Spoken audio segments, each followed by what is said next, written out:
Welcome to the Convergence Podcast. I'm your host, Ashok Shivanan. On this show, we'll deconstruct the best practices, principles, and the underlying philosophies behind the most engaged product teams who ship the most successful products.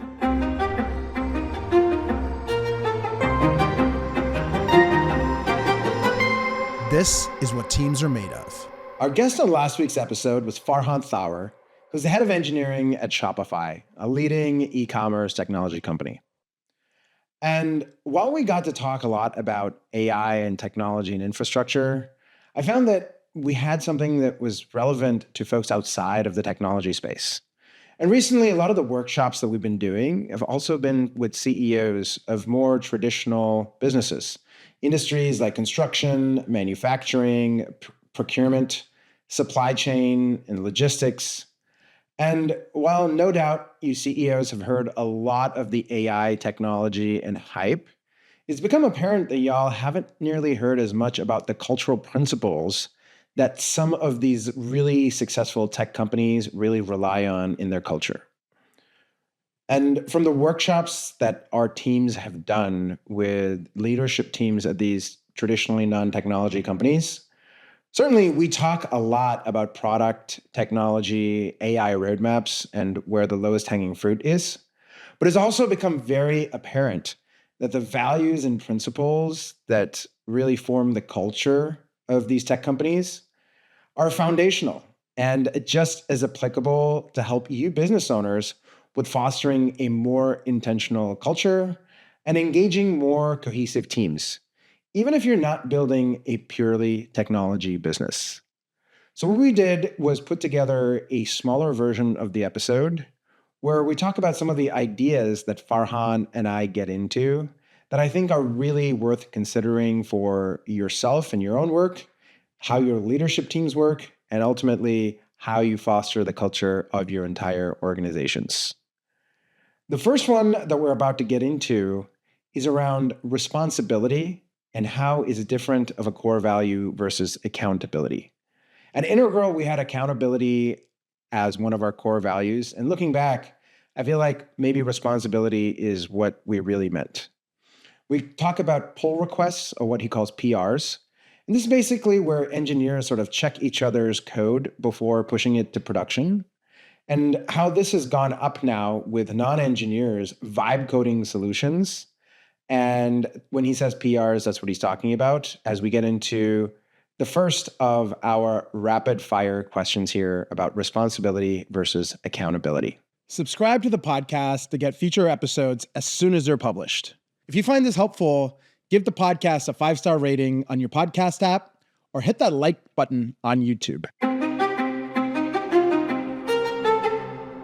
First one is responsibility versus accountability.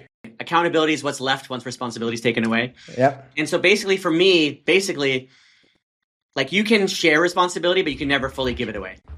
And so an example of that is we're talking internally about how designers and PMs are now shipping PRs in engineering. And we need to figure out a way to make it valuable for both sides, because I don't want to ship a 7K PR that an engineer has to read. But I do want them vibe coding because I think there's value in both sides, right? So now this is going to happen all over the company, right? I want to make sure that we fix this problem. It's not totally like my problem, right? I could be like, oh, it's like, let me assign it to this person, that person. But the way that I work is that I will make sure I don't have to be the one who solves it, but I'm responsible for getting it resolved. Yep. And so what that means is even if I pull in 3 people to help me kind of draft the doc, it's up to me to kind of continue to be responsible, and you can never really give it away. And so that's the big difference. And I don't find it's easy. I think the opposite can happen in a lot of companies where like you have a team underneath you that you don't understand what they do. You don't know the job. You've never done the job. You're accountable for the outcome. And I find that if you're going to be accountable, it's better to be responsible, which means like be in the work of that team. So in this example, I'd rather be in the meetings when they're talking about it and be part of the solution to be like, how are we going to do this? Then I can come back and say like, here's the solve versus like the team created it. Here's the doc. So I could have given you a story about this one and my first week at Extreme. Yeah. I forget what meeting it was. Well, you were at the whiteboard. Okay. And you picked up a whiteboard marker and the marker didn't work. Yep. and you just put the cap back on and walked over and threw it in the garbage. And it was a non-issue. I looked around Yep. and no one made a big deal about it.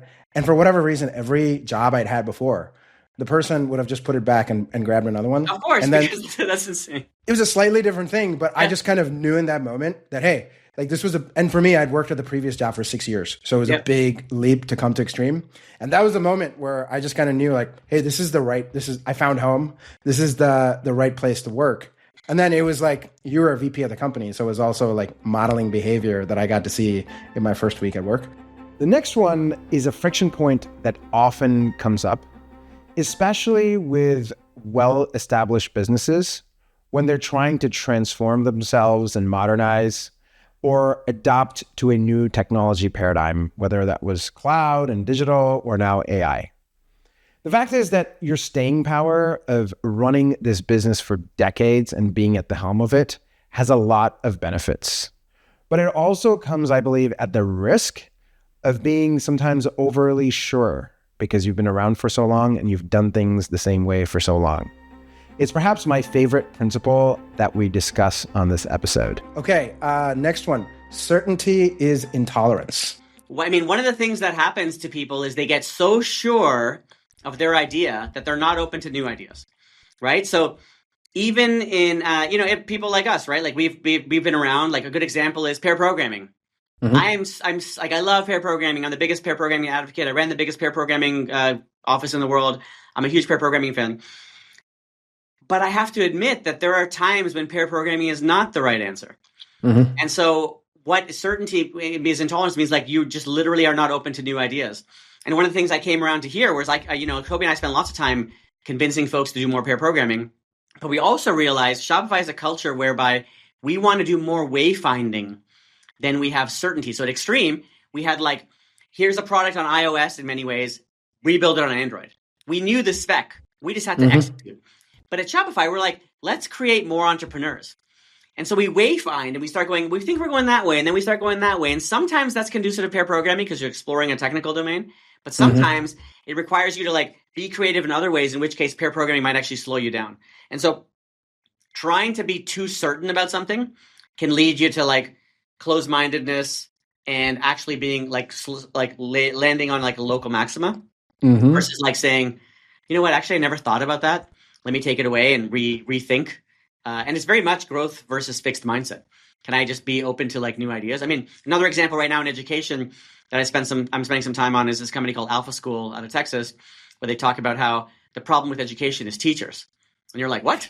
I thought like you listen to everybody, Bill Gates and everybody, like best teachers shape your career. I feel like a great teacher helped shape my career.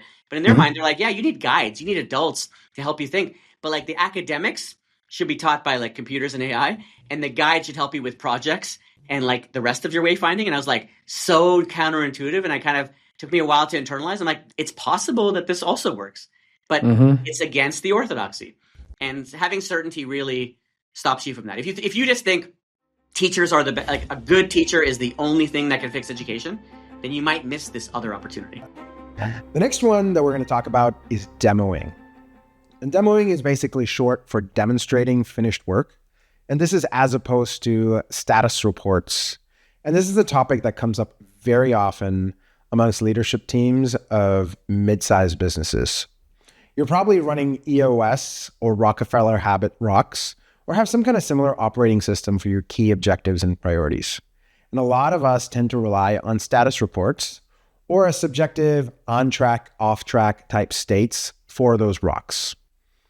Instead of this approach, it's very common in the technology industry to show live work early and often, even if it's just the first week where we're just showing scaffolding. And the benefit here goes well beyond what you're guessing is the transparency element around the actual progress that's being made. What I found and what Farhan's going to talk about is that showing the work early to your peers invites valuable feedback early, as well as new ideas that you can incorporate into building a better product. Sometimes this even prevents us from over-solving beyond what the minimum effective dose is. As Farhan's about to talk about, the 20% demo or the 5-minute model, sometimes sharing this critical work may be just sufficient.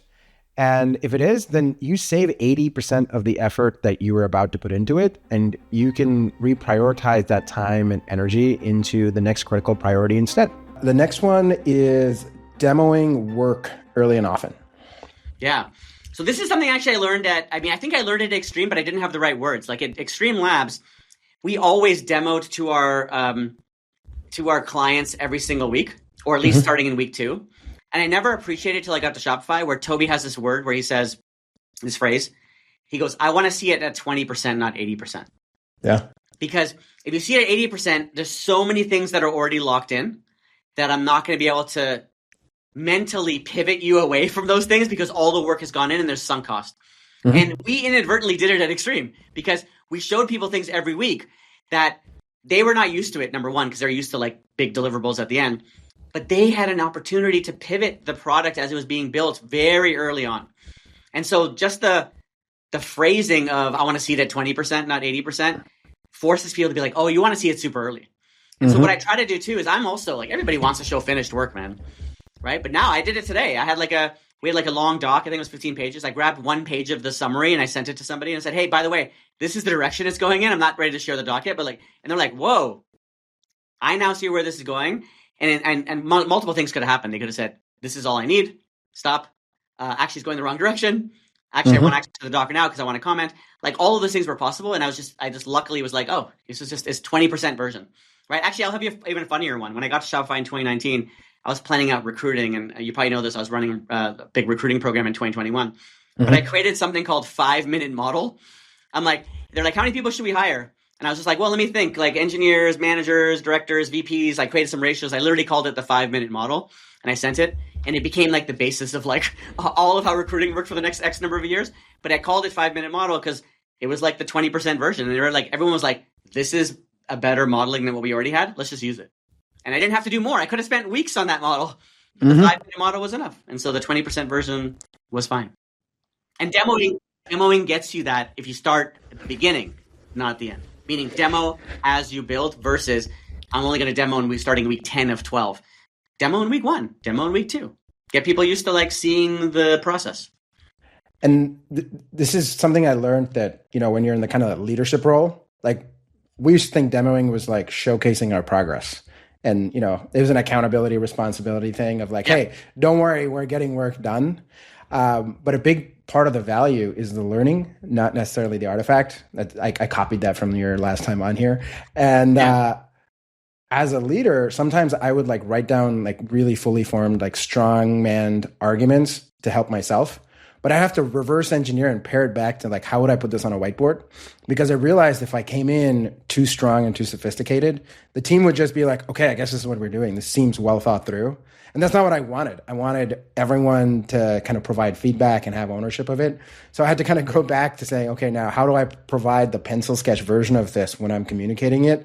Because something about making it too sophisticated or elegant made people think it was the plan versus this was inviting feedback. It was too finished. Kind of counterintuitive. Exactly. There's a good book called Creative Destruction about how the iPhone was built via demo engineering, basically showing Steve Jobs demo after demo versus just like plans and schedules. And I think demos actually do a bunch of things. One, it does have an execution component, like, hey, what am I going to show this week? Like, and it has a co-opetition component. Whoa, that team built this in a week, and our team didn't get that far in this week. It has an optometrist component. Do you like this better for this week? Like, you like A or B, C or D? And for the series of interactions, you can kind of land on the right thing. And so all of those things kind of help you because you're showing the collateral versus showing the plan. And so a lot of times when I tell people that I'm like, oh, just show me the thing. Like we try to tell people, just bring up the code or show me the design or show me the thing. Don't show me the plan. Don't show me the status report. Just show me the thing. Fostering an engaged product organization and aligning them with the principles around lean, human-centered design, and agile will more than likely lead to successful business outcomes for your organization. But getting started or getting unblocked can be hard. This podcast is brought to you by the player coaches over at Integral.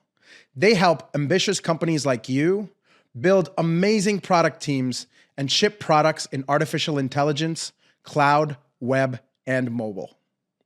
Listeners to the podcast can head on over to integral.io/convergence and get a free product success lab. During this session, the Integral team will facilitate a problem-solving exercise that gives you clarity and confidence to solve a product, design, or engineering problem. That's integral.io/convergence. Now, back to the show. Subtraction. I really like the sound of this one. And you may have heard a Da Vinci quote that we've mentioned on this podcast before, that simplicity is the ultimate sophistication. Another one that comes up is from Bruce Lee, where he said that it's not the daily increase, but daily decrease. Hack away the unessential. The closer to the source, the less wastage there is. We talked about EOS already, and we talk about our purpose and passion, as well as our 10-year targets. And getting rid of everything outside of that is really helpful.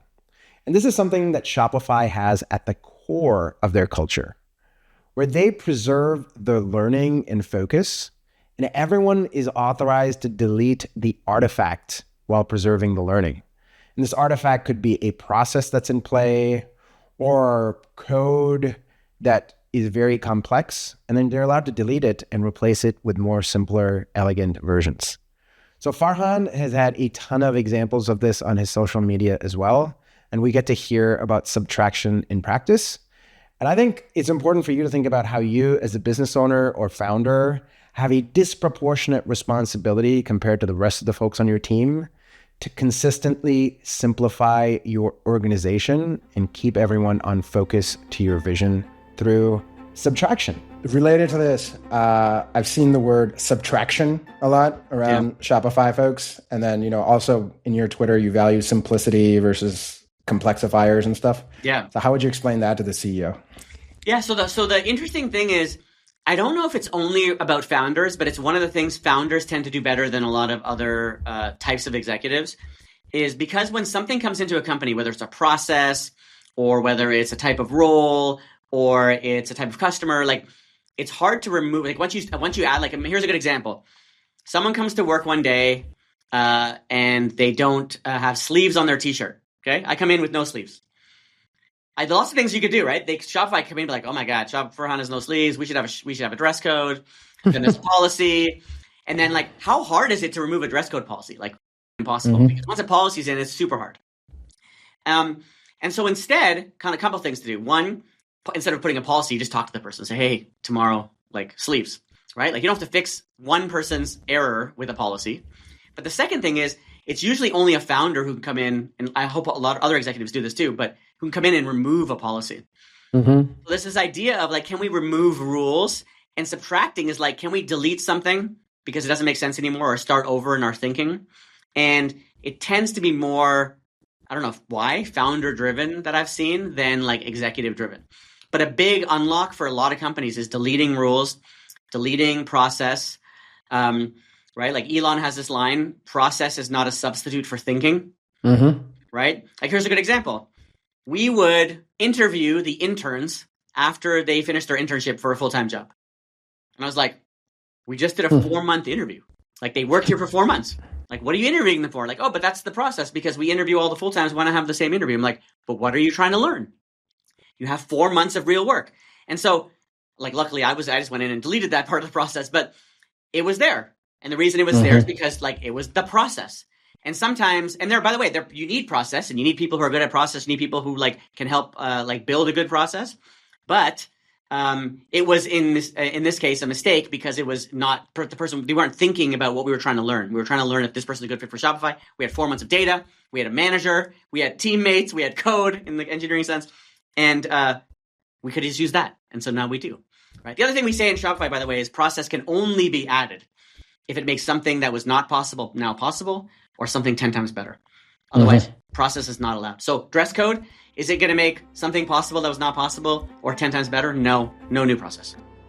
Farhan and I are both products of the Canadian Engineering University system. And in Canada, internships or co-ops are extremely prevalent. In my case, like many of my peers, probably Farhan included, by the time we graduated our undergrad degrees, we already had at least 16, maybe 20 months of relevant work experience. There's a prevalence today that we're hearing that artificial intelligence is going to replace junior employees or new college grads entering the workforce. And I tended to disagree with it. And I love Farhan's counterculture argument about how AI centaurs, as he calls them, who grow up in a different generation than us, are critical and not disposable for your company's progress. You mentioned interns a few times, and I'm kind of annoyed to see people are moving away from hiring like fresh grad talent or interns, and they think like AI is going to do that work. Whereas I learned so much about AI from my cousins who are in university right now. Yeah. Like how they're hacking the system is really inspiring. So what's the advice on like hiring more junior talent versus the other way around? Well, I mean, like I've always been a fan of junior talent, as you know. And the reason is because they're growing up in a different generation than us. And so you want to make sure that you get people who, in this case, let's take the example of right now, who are AI native. They're growing up with AI tools. They're coding with Cursor and Claude Code and Windsurf. Like they are a different generation. And so you want that in your company. So I think some people mistakenly think of interns as like some charity. Oh, we have to give back to the community. Let's hire interns. It's good for them. And like, yay for us. Like it's not the case. You will learn more from the interns than they will contribute. They will push your full times. They are hungry. They are intense. They want to work hard. They want to get a full-time job or work somewhere else and have great experience in doing that. So we need to have them. And so at Shopify, we hired 1,000 interns this year. We're hiring 1,000 next year. And part of my mandate, you saw Cloudflare go out and say they're hiring 1,000 interns. I spent a bunch of time with their leadership team saying, here's why you should hire 1,000 interns. And so I'm spending, if anybody watches this and needs convincing of their senior leadership team, I'm happy to talk to you about why you should hire more interns than you already have. But in our case, for example, we have 3,000 engineers and we have about 300 and something interns a term, so about 10%. We get great value from them. We hired over 100 of them full-time this year. And so it's a pipeline. It's smart people. It changes the demographic of how engineering works. It pushes AI native. I even said in the job description, they're AI centaurs. Actually, the strange thing too, the culture is different, right? Because I want interns to have a cohort. So we're a remote company, but I make the interns come into the office because I want them to have a cohort of physical people that they can rely upon, make friends, learn from each other in a IRL way. And of course, when they make them full times, they don't have to do that anymore because we're a remote company, but they might choose to. Maybe they feel like they learn. I'm in the office today. They might learn better IRL. And it checks both boxes, right? Like it makes something possible that wasn't possible and definitely can give you the 10x there. Of course. Next one is don't be afraid of looking stupid, even if you're the CEO or leader. I'll give you a good example from literally the meeting before this. We were going through with Mikhail, our CTO, and Nell, our head of data, a bunch of charts and data analysis across some of our metrics at the company. And they were having a great debate. And I was watching and I was like, I don't understand this as well as I should. And so as they were talking, they were debating, without the chart present. So I pulled up the charts that I had and even realized that, number one, I was looking at the wrong dashboard. So they sent me the right dashboard. I pulled that one up. And it was clear that I didn't know where they were going. And I'm like, wow, I need to know this better. So I just put myself out there and said, hey, everybody, just so you know, I'm not able to contribute well to this discussion because I don't know these charts as well as I need to. So I'm going to take that away. And somebody else was like, me too. And they were like, okay, so let's set up a session and go through this in detail because we could not have an intelligent debate. But I think my personality is one of I just don't care. I'm like, hey, guys, I don't know what you guys are saying. I need to go deeper. And everybody else put their hand up too. But I'm usually one of the first ones to go like, I don't know what you're talking about. And I want to learn. So I will take I look stupid. I don't care about that part. I want the learn part every single time. And this happened even in Slack today when somebody said, oh, we moved funds from A to B. And I go, what do you mean by funds? Like dollars, marketing spend, like people, like what do you, I'm like, sorry, super dumb question. I don't know what they're like, oh, not dumb at all. Here's the thing. And I'm sure 10 other people were like, I didn't know what funds meant either. So I just don't care because I want to learn. I'm glad I heard this. In December, I went back to learning piano. It's just amazing something for me to do. And in December, I've got a recital and it's going to be me and 10-year-olds.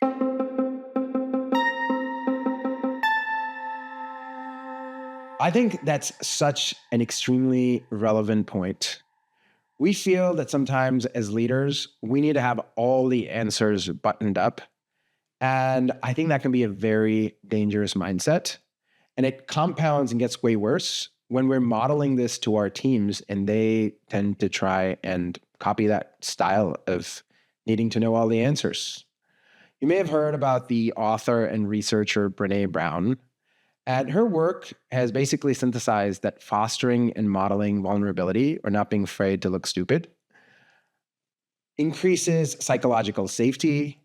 It enables better decision-making and leads to more innovation. It encourages learning and continuous improvement. And it improves engagement, connection, and belonging on your teams. So here's the challenge that I have for you. We've had a number of principles that we shared, and I'm curious which of those may have resonated with you just a little bit more, and which ones you think may be more important for you to weave into your culture sooner than later. Maybe even starting tomorrow is something you can bring up with your leadership team and figure out how you can put into practice. Is it fostering responsibility on your team rather than just accountability? Is it embracing uncertainty while still having conviction to your purpose? Or is it encouraging your teams and yourself to demonstrate your work in progress early and doing it often? Sharing your ideas at 20%? What process can you remove from your handbooks and your policies that doesn't really serve you anymore and is maybe complexifying your business versus simplifying it? And then, is there an opportunity to hire younger talent? Or maybe ways in which you can model vulnerability and give everyone else permission to ask more questions by not being afraid to look stupid yourself? I hope that this brings some clarity on how you might be able to make your company just a little bit better, as well as actionable enough that you can start tomorrow without waiting. Thanks a lot for listening, folks. We will be back next week on Convergence.fm with more nerding out about building delightful products and fostering the engaged teams who build them. We'll see you then.